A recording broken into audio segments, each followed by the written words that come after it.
Shalom, my brothers and sisters. Shalom. This is Man's Final Steps. Man's Final Steps. A continuing series to those who will be among the ranks of the 144,000 in multitude, mentioned in Revelations chapter 7 and 14.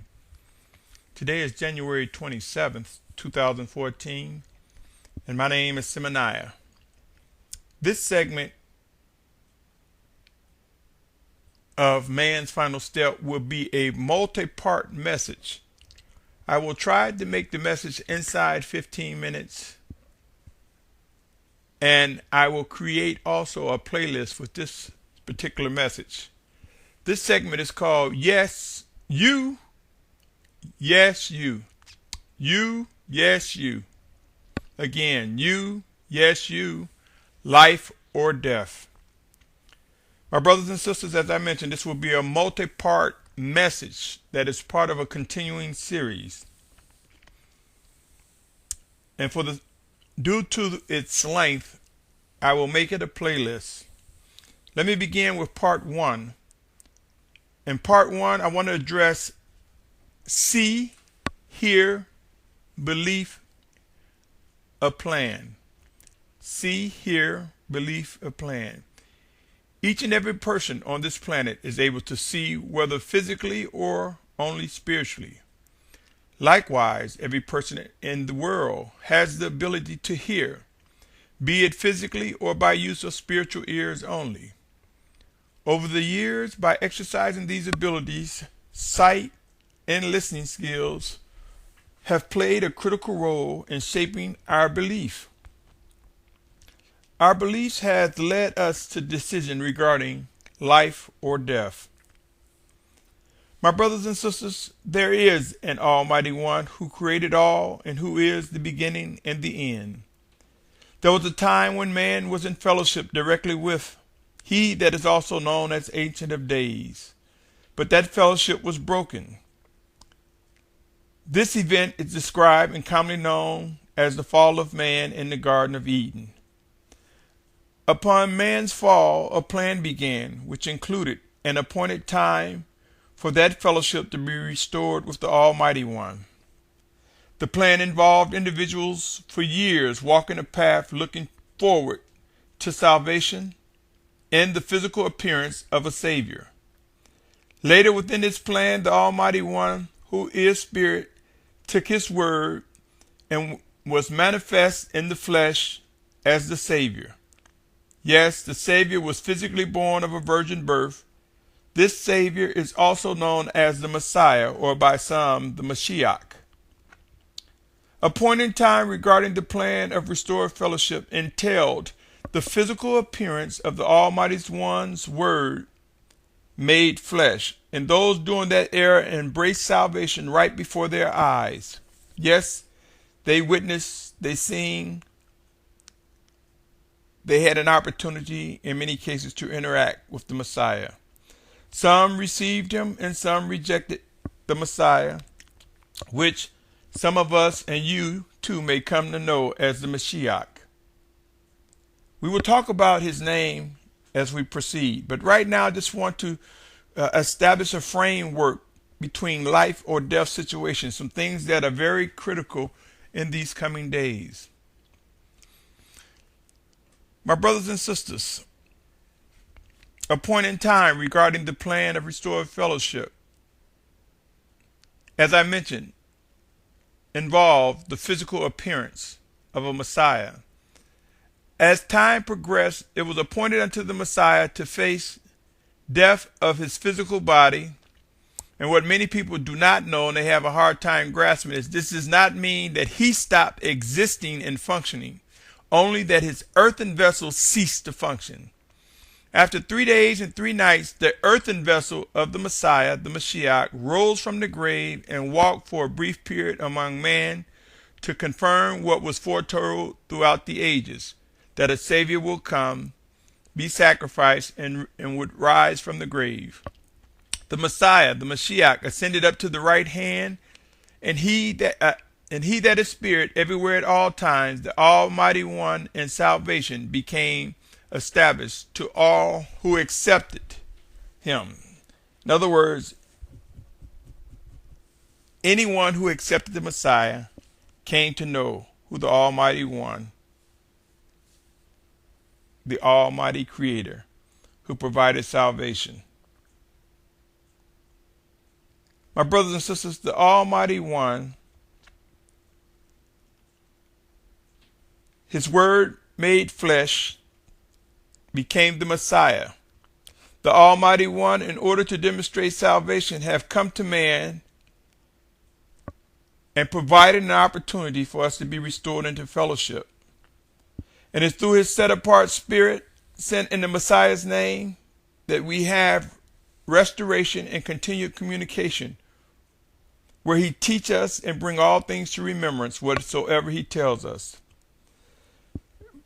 My brothers and sisters, many failed to realize it was a sequence of events that occurred.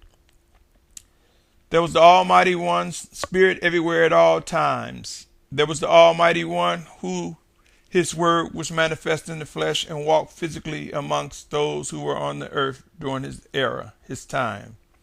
And then there became where the Almighty One's Word that was manifest in the flesh, the earthen body was sacrificed and then risen from the grave and ascended back to the right hand of the throne of the Almighty One. And we know that this sequence of events resulted in a Savior being born, making it possible for us to be restored into fellowship. You see, my brothers and sisters, Scriptures describe this plan, a plan where there's a chain of events, a relationship with the Almighty One through His messengers, prophets, and servants, the use of His name until His Word was manifest in the flesh and dwelt among us, and then we saw a different name mentioned. To identify His Word being manifest, a name was representing the one name known. It was given with definition and describing salvation has come. It was a name given to the only sacrificed one known to many as the Messiah, a Savior, or Mashiach.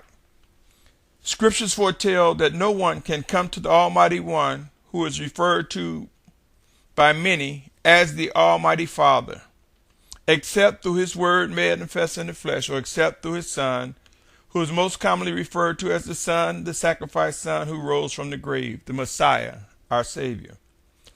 Many have come to believe a book of books was established, which we call the Scriptures, and it is known by many others by a label of which I am persuaded not to mention. In other words, the inspired written word from the Almighty One, which we who have come into the truth call the Scriptures, is known commonly across the world with a false pagan label on it. I am quite sure you are familiar with the common label that has been placed on the Scriptures, so there is no need for me to utter such atrocities, for the common label used in place of just calling them the Scriptures or the inspired written word of the Almighty One, it would represent a lie if I speak out that pagan label. This pagan label represents deceit and wickedness that was infused into the original teachings of the Most High. Over the next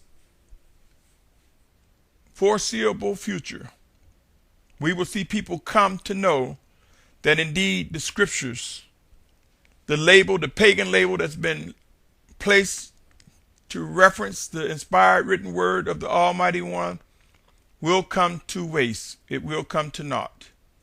To you who are listening to this message, if your core desire is to discover, worship, and obey Him who is the Almighty One, known or referred to as the Almighty Father, the Ancient of Days, the beginning and the end, continue listening to this message.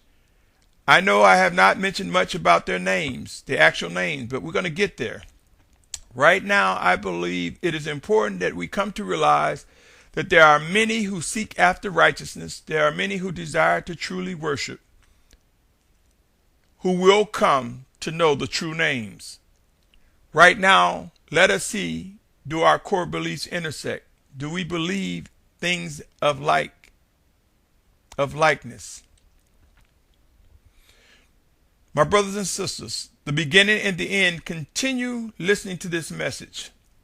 The beginning and the end is the Almighty One. If you believe in the plan which I've been speaking regarding the fall and possible salvation and restoration of man into fellowship with the Almighty One, if you come to accept that a Savior, Messiah, represents and represented the Word manifest in the flesh, then stay on this track and continue following with me.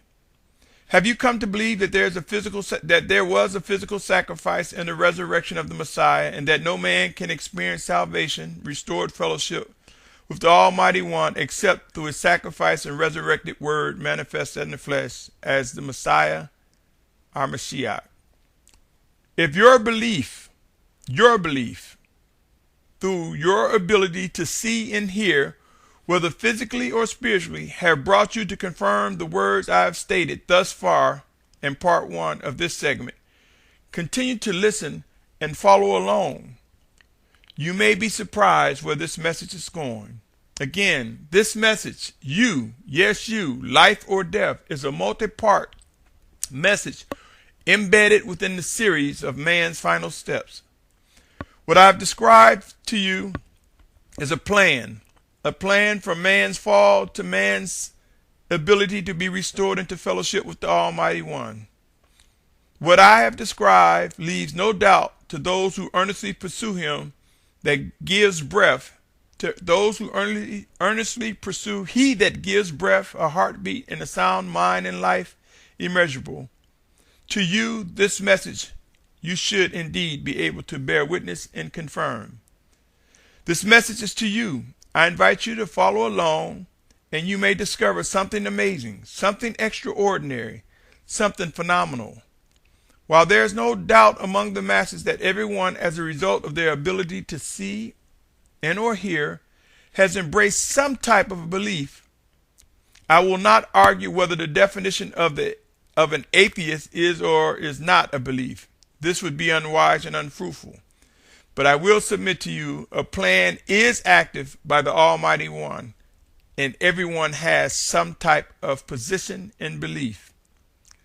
If we are in agreement thus far, come, continue as we press forward into this message regarding you, yes you, life or death. Continue to stay tuned as this multi-part message poses a true life or death challenge for everyone who hear these words and beyond. Stay tuned for part 2 as we continue with this multi-part message entitled, once again, you, yes you, life or death.